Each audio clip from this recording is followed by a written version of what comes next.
Hello and welcome to seispingüinos.com Instrumento Media, a place where we look at different instruments from around the world. And I'm sure you'll recognize this. This is a recorder. I think you probably had to play this at school at some point. But you might not recognize this, but this is also a recorder. In fact, it's a bass recorder. Or as Michael Praetorius, the German 17th century composer, called it, a basset. Now the recorder is basically an instrument that has 7 holes in the front, 1 hole at the back, and it has a fipple where the sound comes out. In a smaller recorder you blow through the top, but in a bass recorder, because it's so long, you have a nozzle here that you blow through. So the bass recorder is 1 octave lower.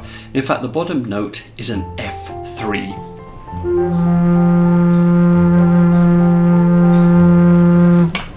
It's quite difficult to cover all the holes. So the recorder was invented in the 14th century in Europe. It was very, very popular in the Renaissance times, and it was used, you had recorder consorts that played the typical Renaissance polyphonic music.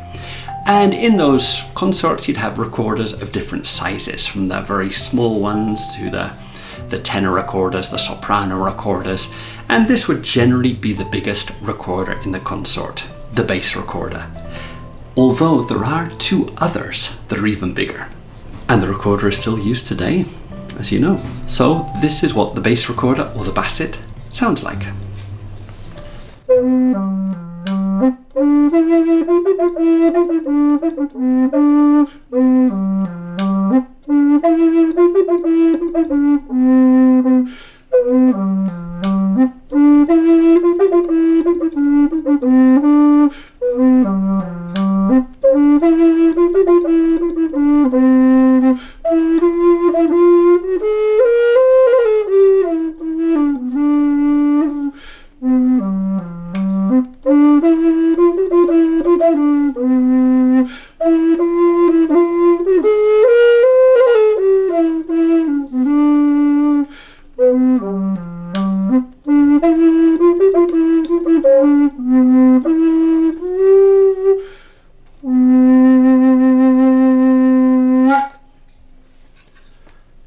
The bass recorder or the basset.